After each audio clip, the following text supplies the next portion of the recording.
Dios les bendiga, mis amados oyentes, mis amigos, en esta nueva semana que Dios nos ha regalado. Tenemos la oportunidad de aprender la palabra del Señor y gracias a Dios por ello, porque podemos ver y aprender y ser guiados por la palabra de Dios, que es la regla de fe y conducta para todo ser creyente, para todo ser humano que desea buscar correctamente el vivir para Dios. En este momento estoy muy agradecida de Dios por darme esta oportunidad. Vamos a orar y pido que ustedes me acompañen en la oración. Buen Dios, Padre Celestial, te damos gracias una vez más por ese regalo precioso que tú nos das, de poder tener tu palabra aquí con nosotros y aprender. Te ruego, mi Dios amado, que que en esta clase, Señor, sea de inspiración a cada oyente que pueda recibir y poner en práctica y seguir viviendo una vida como a ti te agrada. Te pido que tú bendigas a todos, Señor amado, que se interesan por aprender la palabra. Te pido, Dios mío, que tú bendigas mi vida y me ayudes a ser ese canal de bendición para todos los que quieren recibir el mensaje. Gracias te doy, mi Dios, en el nombre de Jesús. Amén. La semana pasada nosotros nos quedamos en el libro de los Romanos, capítulo 7, y estudiamos hasta el versículo 8. Un libro muy intenso, un libro muchas veces malentendido, porque hay ciertas cosas que lo han malinterpretado. Y como dijimos la semana pasada, Pablo estaba en ese tiempo tratando de enseñar la palabra a base de ejemplos, a base de vivencias que estaban pasando en ese tiempo. Y en esta vez, en este capítulo 7, Pablo toma como ejemplo el matrimonio, un pacto que todo ser humano hace delante de la presencia del Señor y une para toda la vida.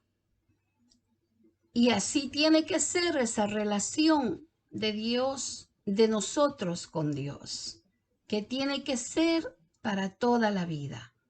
Un pacto con el Señor, un pacto con Cristo, porque Él pagó el precio por nosotros.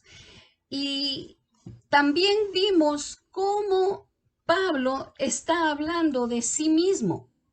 Un hombre que escribió muchos libros, que por su fuerza, por su valor, fue y predicó en muchos sitios y estabilizó iglesias, grandes iglesias, pequeñas iglesias, en los hogares que se reunían en ese entonces.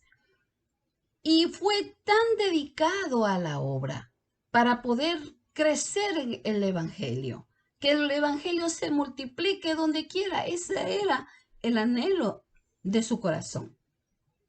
Pero ahora Pablo nos está diciendo que él reconoce que hay una lucha interna en todo cristiano, en todo creyente. Y es esas dos naturalezas, la naturaleza humana, la caída, la que peca, la que lleva hacia alejarse de Dios. Pero también cuando nosotros venimos a Jesucristo, tenemos esa naturaleza nueva que Cristo nos da, la cual esa nos alcanza a Dios y alcanza a tener la vida eterna. Y Pablo está hablando directamente de que él tiene esa lucha, de que él está pasando por esa lucha y está aclarando de que la ley no era mala, la ley era buena. El hombre era el malo, el hombre era el que nunca pudo cumplir la palabra, el hombre fue el que nunca pudo cumplir como los mandamientos que Dios exigía, el Padre exigía.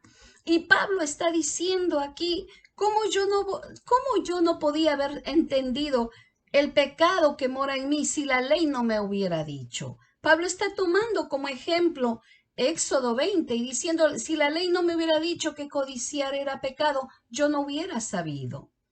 Y está diciendo, y hay dentro de mí una lucha interna, que yo quiero hacer lo bueno y termino haciendo lo malo.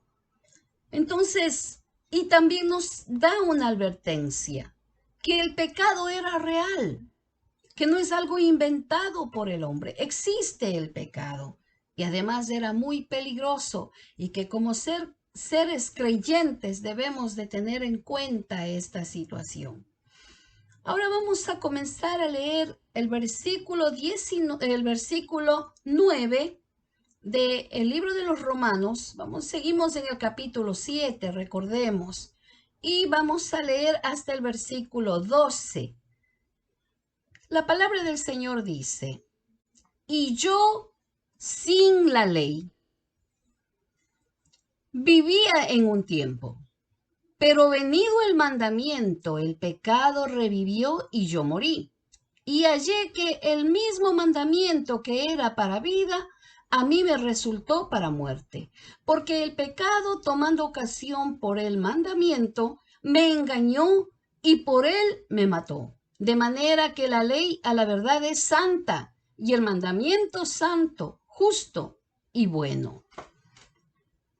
Pablo aclara una vez más.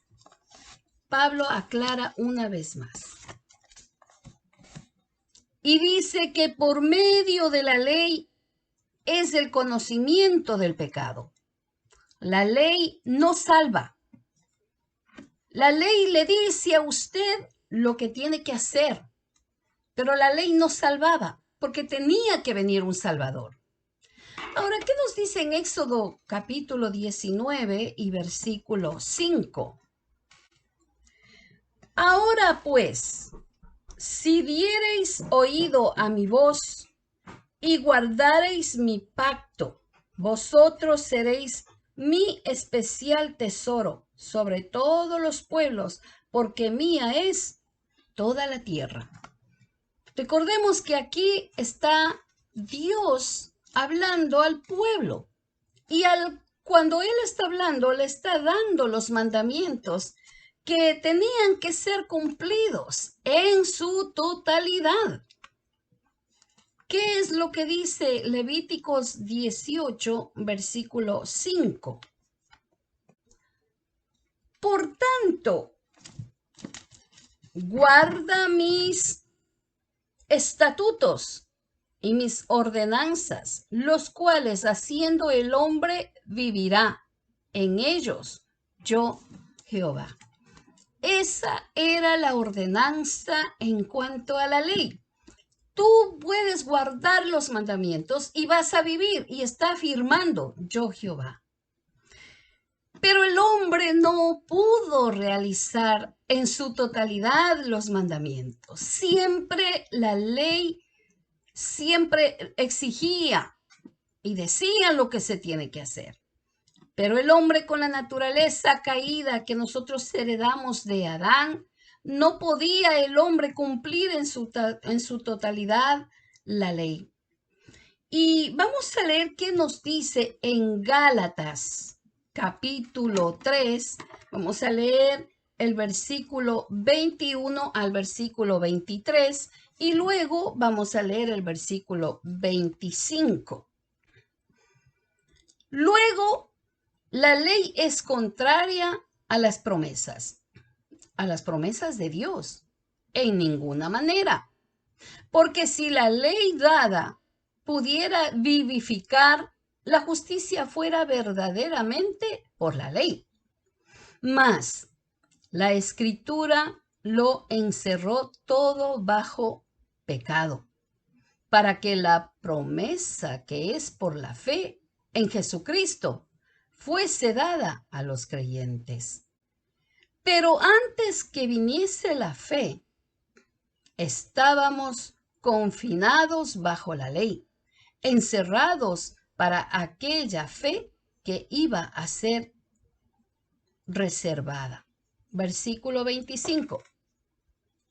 Pero venida la fe, ya no estamos bajo el ayo. En otras palabras, bajo la ley. La ley no podía salvar. Eso es lo que estamos aprendiendo con estos versículos. La ley en ninguna manera podía traer salvación, liberación, libertad al creyente de la presencia del pecado. Le decía lo que tenía que hacer. Nos anunciaba el pecado, pero no podía salvar, ni tampoco podía dar la vida. Pero la ley es lo que nos ayuda a llegar a Cristo, porque nos revela lo que el hombre es. Y en resumen, aquí vamos a buscar, para poder entender todas estas cosas, vamos a buscar en el libro de Primera de Timoteo, vamos a leer versículo 1 y vamos a leer del versículo 8 al 11. Pero sabemos que la ley es buena si uno la usa legítimamente. Conociendo esto, que la ley no fue dada para el justo, sino para los transgresores y desobedientes, para los impíos y pecadores, para los irreverentes y profanos, para los parricidas y matricidas, para los hombres, para los fornicarios, para los sodomitas, para los secuestradores, para los mentirosos, para los perjuros y para cuanto se oponga a la sana doctrina, según el glorioso evangelio del Dios bendito que a mí me ha sido encomendado. Usted ve, la ley revela el pecado en el ser humano. La ley le dice lo que cada ser humano tiene, las circunstancias en el pecado. Pero bendito sea Dios por Jesucristo, porque a través de Jesucristo nosotros encontramos la vida. Era necesario la venida de Jesucristo. Era necesario la muerte de Jesucristo. Era necesario su resurrección, porque solamente de esa manera nosotros podíamos encontrar la vida. Pablo nunca despreció la ley, nunca menospreció, honró la ley.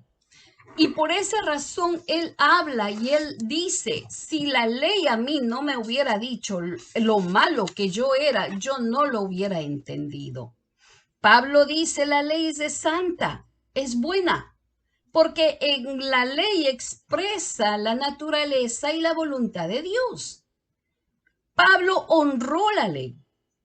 El problema siempre ha radicado no en la ley, sino en el hombre, en su naturaleza humana, débil, fracasada, caída por el pecado.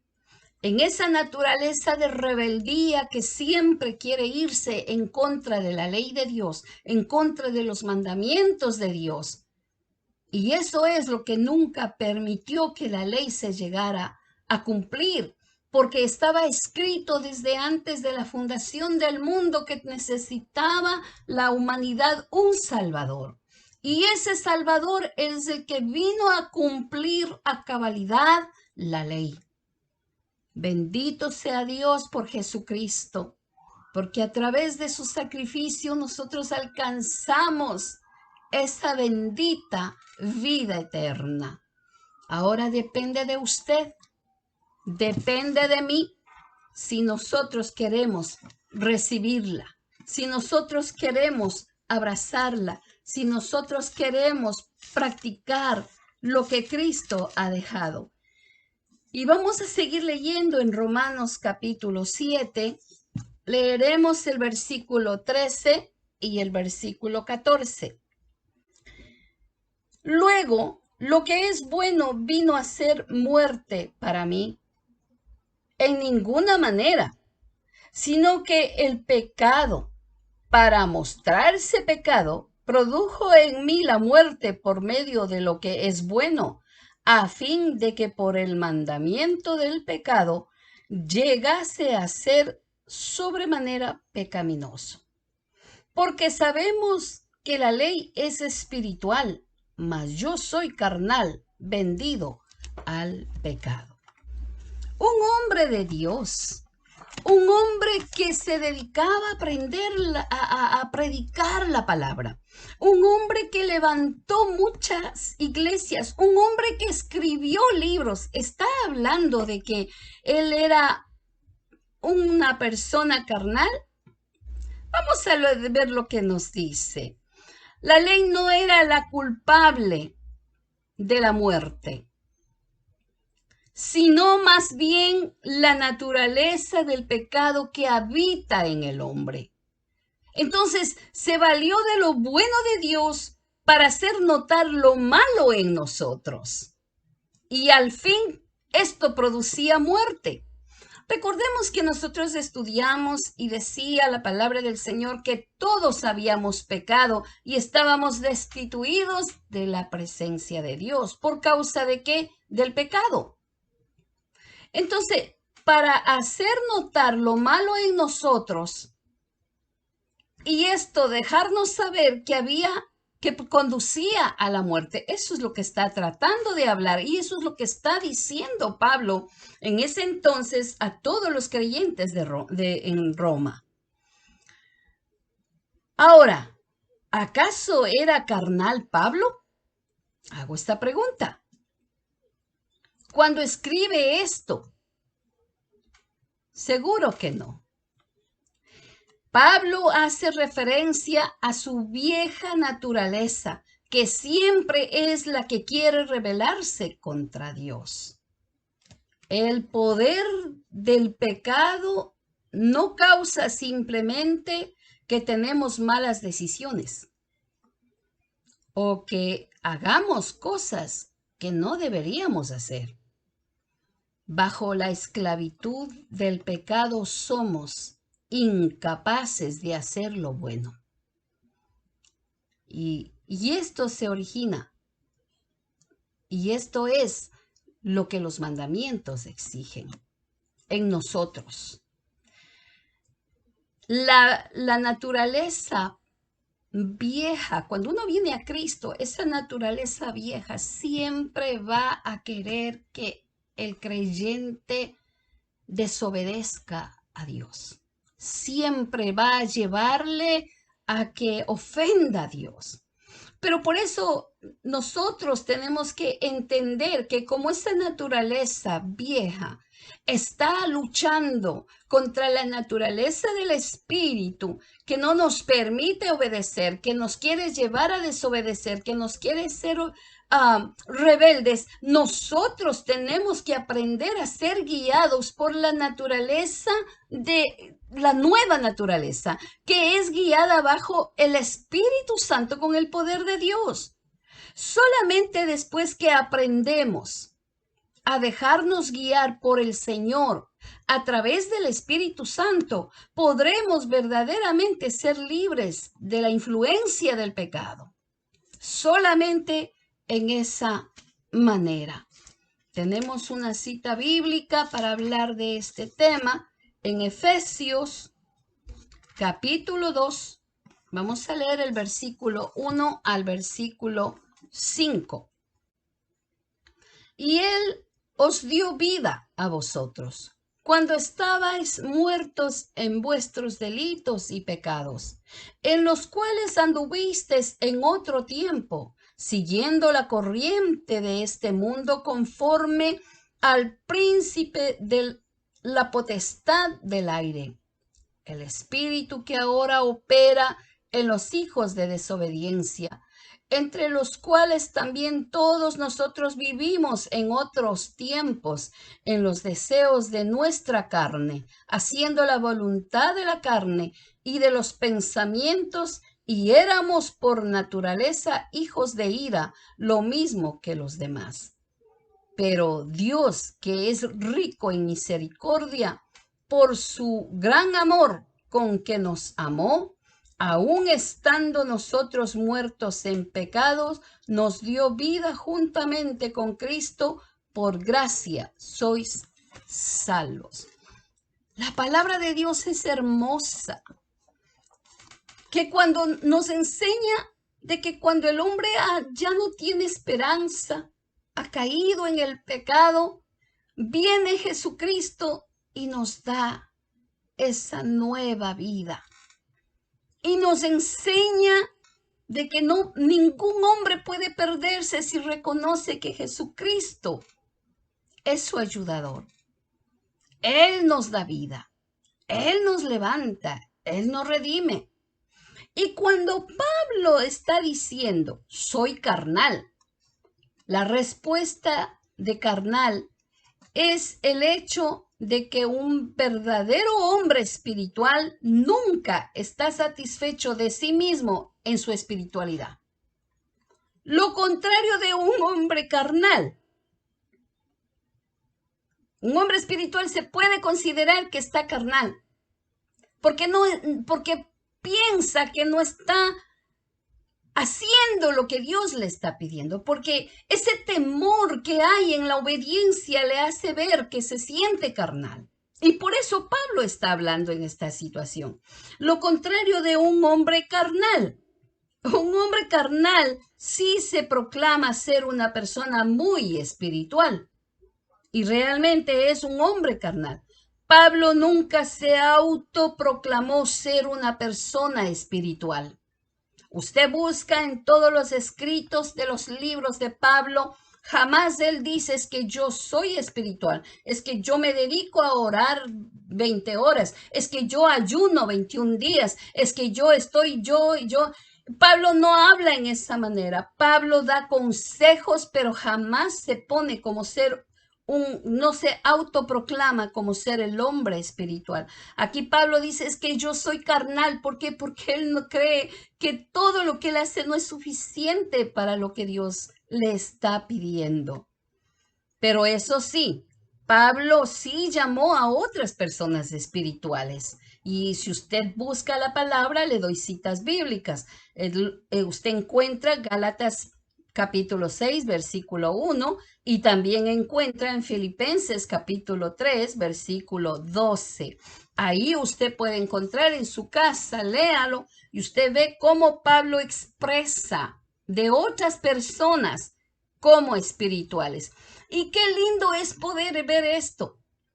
Qué lindo es saber que otras personas hablen de usted, de lo que usted es.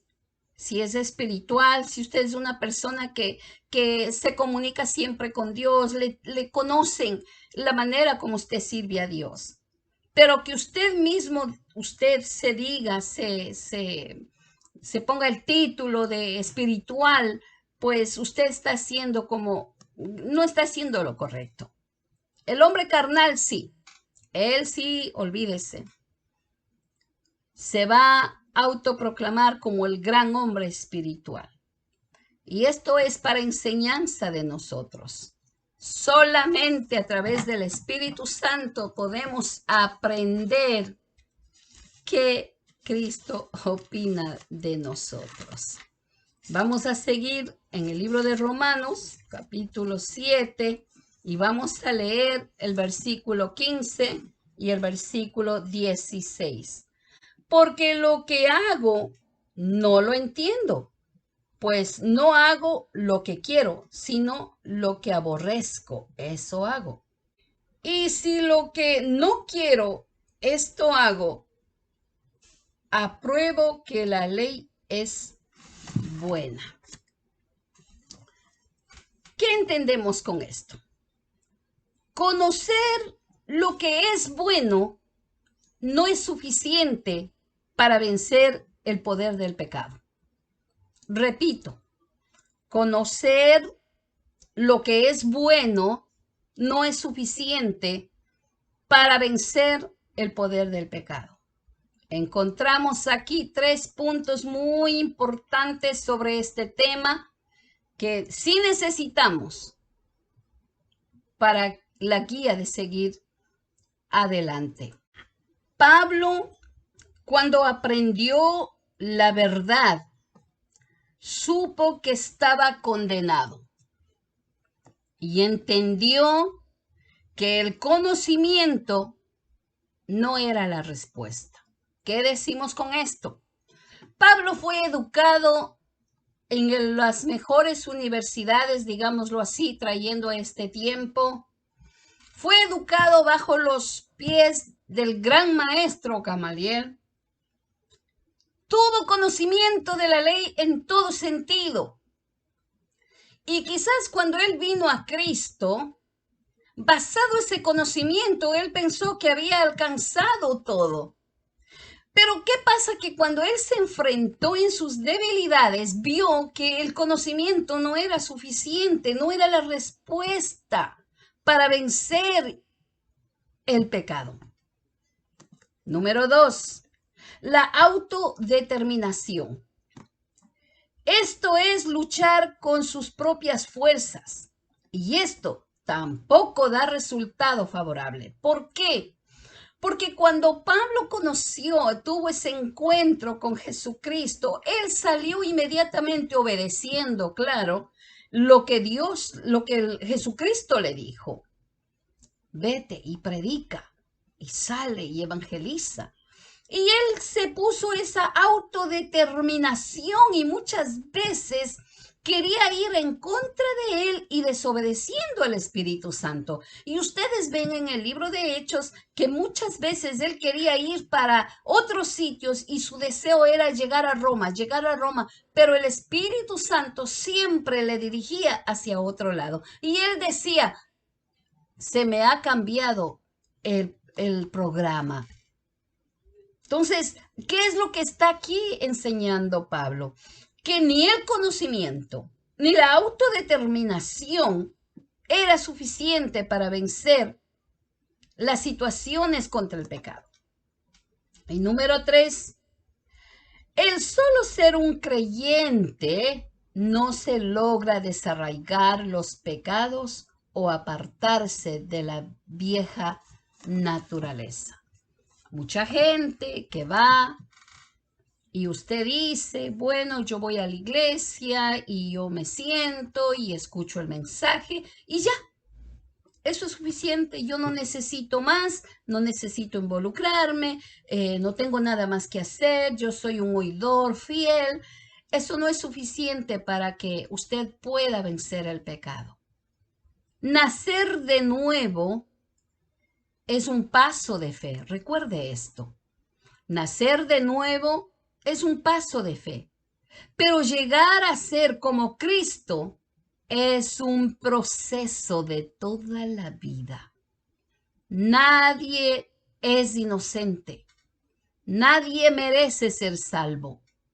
Todos debemos depender por completo de la obra redentora de Cristo en cuanto a nuestra salvación. Pablo describe la experiencia de cualquier cristiano que lucha contra el pecado o trata de obedecer a Dios sin la ayuda del Espíritu Santo. Jamás debemos subestimar el pecado. Jamás. Nunca debemos intentar luchar con nuestras propias fuerzas. Mucha gente, siempre lo digo esto, durante que comenzamos este libro de los Romanos, no te preocupes, yo tengo control, yo sé lo que hago, y muchos dicen, yo sé, pero eso no es suficiente para vencer el pecado. Nosotros, todo ser humano debe de confiar en la poderosa mano de Dios.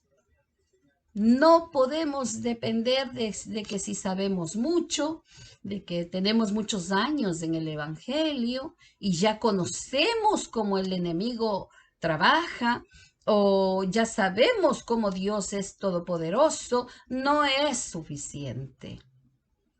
La confianza tiene que estar cimentada todos los días en el Salvador de nuestras almas. No en nuestra experiencia, no en muchos años, no en el conocimiento. Quizás, bendito sea Dios, usted tenga degrees en la Biblia, usted sea una persona muy educada, tenga mucha teología. Amén, qué lindo. Pero eso no le ayuda a vencer las tentaciones contra el pecado.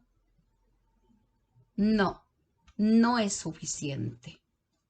Nosotros debemos de confiar, esperar por completo en la obra redentora que Cristo hizo por usted y por mí. La vida del creyente es un proceso. Muchos piensan que al venir a Cristo, nacer de nuevo, aceptar a Jesucristo, se bautizan y dicen, no, yo estoy listo ya. Ya estoy listo. No, está equivocado. El proceso para llegar a ser como Cristo dura toda la vida. Porque en nosotros hay una naturaleza caída que siempre está en contra de la voluntad de Dios, que siempre jala para el pecado, siempre hace que fallemos. Entonces es necesario reconocer que somos débiles para que Cristo fortalezca nuestras vidas. Usted y yo, sin Cristo no podemos hacer nada. Sin Él no podemos hacer nada. Bendito sea Dios por Él, por su sacrificio, por su resurrección. Gracias por este amor tan lindo que Dios tuvo a la humanidad para enviar a Jesucristo. Y por Él nosotros tenemos una nueva oportunidad. Amados amigos, oyentes, nos quedamos en estos versículos. Este libro es hermoso. Todo el libro de los Romanos es un libro que nos habla nuestra conciencia, que nos enfrenta. La palabra de Dios nos enfrenta quiénes realmente somos y es necesario aprender para poder seguir adelante. La próxima semana, en la próxima clase, estudiaremos los demás versículos y terminaremos el capítulo 7. Que Dios les bendiga, Dios les guarde, les envío un abrazo muy grande y seguimos en comunicación.